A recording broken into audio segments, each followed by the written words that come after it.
Chapter 1. Capture of coastal areas of Sri Lanka by the Dutch. Introduction. The Kandyan kings realized that a considerable naval power was required in order to free the country from the Portuguese who had established their power in the coastal areas of Sri Lanka. Therefore, King Rajai Singh II sought the support of the Dutch to drive the Portuguese from the country. However, after driving the Portuguese, the Dutch broke the agreement that had been entered into with the king, and went on to establish their power in many of the areas that had previously been captured by the Portuguese. Consequently, by year 1658, there had established a Dutch rule in the coastal areas of Sri Lanka. Thereafter, the Dutch ruled those areas until 1796. This chapter discusses the establishment of Dutch rule in the coastal areas of Sri Lanka, nature of the relationships that the Dutch maintained with the Kandyan kingdom, and the salient features of the political, economic and cultural affairs during the Dutch rule in Sri Lanka. 1.1 Capture of coastal areas of Sri Lanka by the Dutch. Arrival of the Dutch in Asia. In the 16th century, the Dutch were engaged in the trade of buying at the Lisbon harbor in Portugal the spices and other commodities that were brought by the Portuguese from Asia and selling them in European countries. Holland, the motherland of the Dutch, was at that time a colony of Spain. The Spanish were Roman Catholics and the Dutch were Protestants. Hence, there existed religious controversies between these two nations. The Dutch, therefore, began to rebel against the Spanish for winning independence. Meanwhile, Prince Philip II, who became the King of Spain, also inherited the kingship of Portugal and got the opportunity to work against the Dutch. Consequently, King Philip II prohibited the Dutch to arrive at Lisbon harbor. Since the Dutch ships could not enter the Lisbon harbor, in order for the Dutch to get the spices and other commodities they needed for their trade, they had no alternative other than reaching Asia where spices and such commodities were produced. The Portuguese had taken steps to prevent the knowledge about the sea routes to Asia from being passed to other European nations until a century had passed since their arrival in Asia. During that period they did not allow a single Dutch, English or French national, except for those whom they completely trusted, to come to Asia on their ships. The Dutch, however, succeeded in discovering the sea route to Asia by about year 1595 by employing spies in various ways and by other means. Thus several Dutch trade companies had arrived in Asia by year 1602. However, a competition was created among Dutch companies themselves in buying the commodities produced in Asia. Further, none of those Dutch companies had been given any legal authority to act in Asia on behalf of Holland. Having taken this situation into consideration, the Dutch ruler went on to amalgamate several Dutch trade companies and formed the Dutch East India Trade Company or the VOC Company in 1602. According to the royal mandate of this company, it was granted powers to engage in trade activities in Asia on behalf of the Dutch government, to conquer areas, to build fortresses, to appoint governors and to rule the relevant areas. After year 1602, the VOC Company grew financially stable and hence, the Dutch were able to send very powerful fleets of ships to Asia. The Dutch who arrived in Asia in this manner under the VOC Company established their headquarters in Batavia and Java Island and established their power in the islands in East Asia and in several locations in the coastal areas of India. In building their trade power in the Indian Ocean, the Dutch inevitably had to fight against the Portuguese. Kandyan kings seeking support of the Dutch. Not long after the arrival of the Dutch in Asia in 1602, the Dutch admiral named Joris van Spilbergen reached the eastern coast of Sri Lanka with 3 ships and landed at Batticaloa. He then went to Kandy area where he met King Wimaladharmasuriya I in July 1602. By that time, King Wimaladharmasuriya had been highly disappointed with the activities of the Portuguese. Therefore, the king agreed to get the assistance of the Dutch to drive the Portuguese from the country. About 3 months after Spilbergen had left, a delegation led by a Dutch captain named Sebald de Wert met King Wimaladharmasuriya I. When the king got to know that this new emissary, too, was of the same nationality as Spilbergen, the king welcomed him enthusiastically and even had discussions with him about the manner as to how the two parties should act in order to drive the Portuguese from the country. However, at a later occasion, Sebald de Weert spoke to the king in a disrespectful manner which led to a dispute between Sebald and the king's men. This dispute ended resulting in the unfortunate death of Sebald de Weert.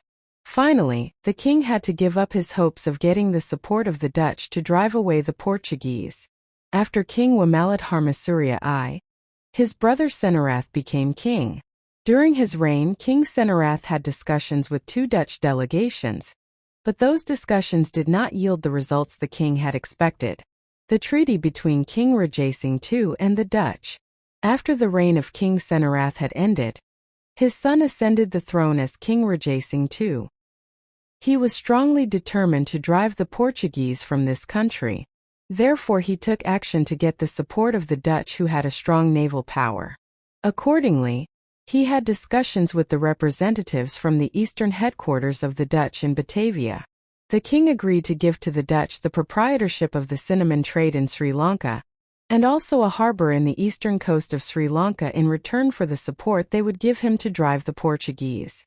The objective of the king in doing so was not at all to bring another European nation in place of the one already present in the country. Consequent to the discussions that took place between the king and the Dutch, the king's army, together with the Dutch, surrounded the Portuguese fortress in Batacaloa. After launching several attacks on the Portuguese, the troops succeeded in driving the Portuguese from the fortress. Delighted with this victory, King Rajasingh II entered into an agreement with the Dutch in the month of May in 1638. The key points of the 1638 treaty. 1. The Dutch agreeing to support the King of Kandy to drive the Portuguese from the country. 2. The king agreeing to settle by way of providing the Dutch with commodities such as cinnamon, pepper and beeswax for the amount that the Dutch would spend on battles against the Portuguese. 3. Granting the Dutch the monopoly of collecting commodities from the Kandian areas except for elephants. 4. Agreeing to deploy, if the king wished to do so, the Dutch army at the fortresses that would be captured from the Portuguese. Battles for driving the Portuguese and establishment of Dutch power in the coastal areas. After the treaty had been signed in 1638, it took 20 more years to drive the Portuguese from this country. During that period, the Dutch and the Kandian army went on capturing the Portuguese fortresses in Trincomalee, Negombo, Gal, Calatrava, Colombo, Manor and Jaffna, and other fortresses that were under Portuguese power. After the fortresses in Trincomalee and Negombo had been captured, there arose controversies between the king and the Dutch. Such controversies erupted because the Dutch, after capturing the fortresses in areas which were more advantageous for them, did not take steps to hand over those fortresses to the king, which was a violation of the agreement. It is evident that, from the very beginning, the Dutch had been very crafty when dealing with the king. In terms of one clause of the 1638 treaty, Dutch army may be deployed in fortresses captured from the Portuguese only if the King of Kandy wished to do so, but the Dutch acted forgetting that clause. Accordingly, the Dutch, without consulting the king, deployed their army at the fortresses they captured from the Portuguese. As cinnamon grew in abundance in Negombo and Gal areas, the Dutch did not hand over those areas to the king, but kept those areas under their control. Because of this controversy, the king refused to pay the salaries of the workers employed at those fortresses, saying that it was not his responsibility. The Dutch said in response that they could not hand over the fortresses until the king paid the amount they demanded in order to cover up their expenses on the battles they had fought. The controversy that erupted between these two parties gradually intensified in this manner.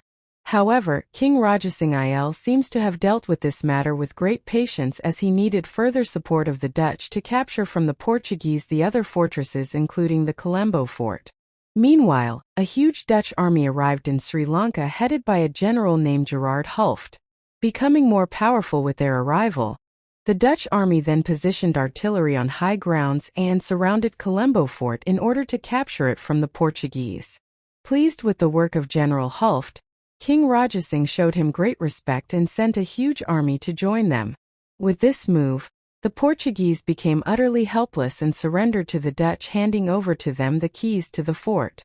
The Dutch, who had so far been carrying out their operations from Gal Fort, made Colombo Fort their headquarters and further strengthened it. This was another instance where the Dutch broke the agreement that had been entered into in 1638. This intensely annoyed King Rajasingh.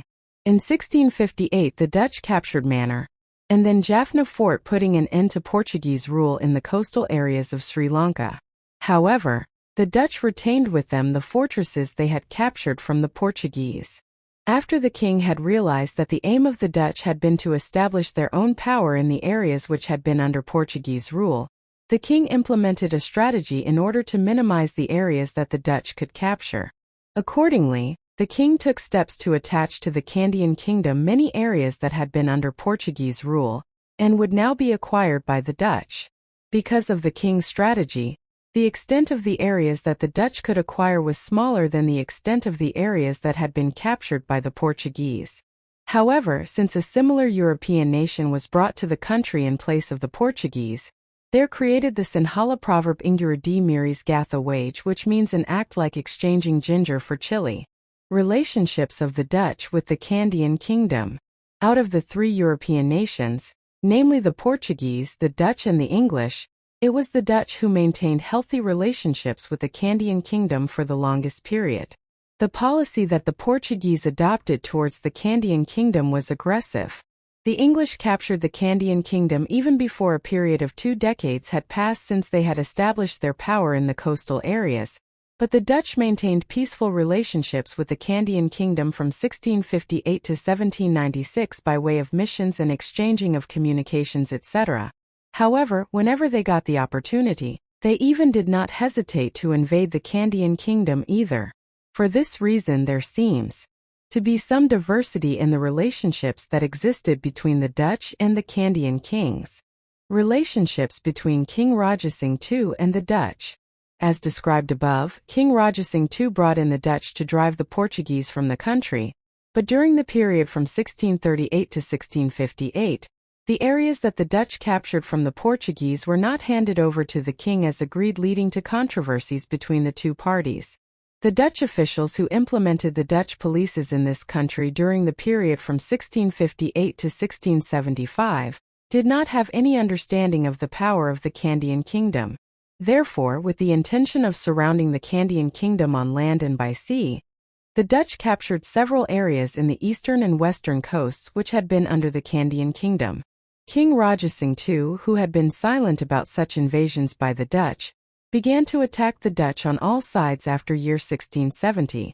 The fact that the Dutch lost almost all the areas that they had captured after year 1658 shows how powerful and how immediate the attacks that the Kandyan armies launched under the guidance of King Rajasingh II had been.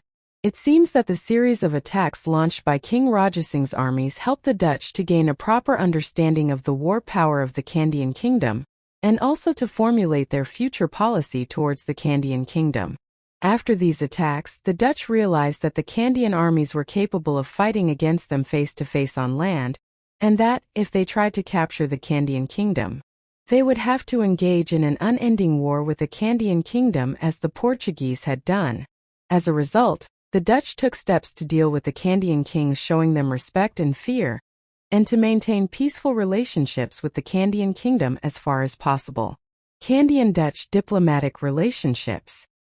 There existed diplomatic relationships between the Kandyan kingdom and the Dutch from the time of King Wamalat Harmasurya I. During the reign of King Rajasingh II, at least 8 Dutch emissaries had met him from time to time.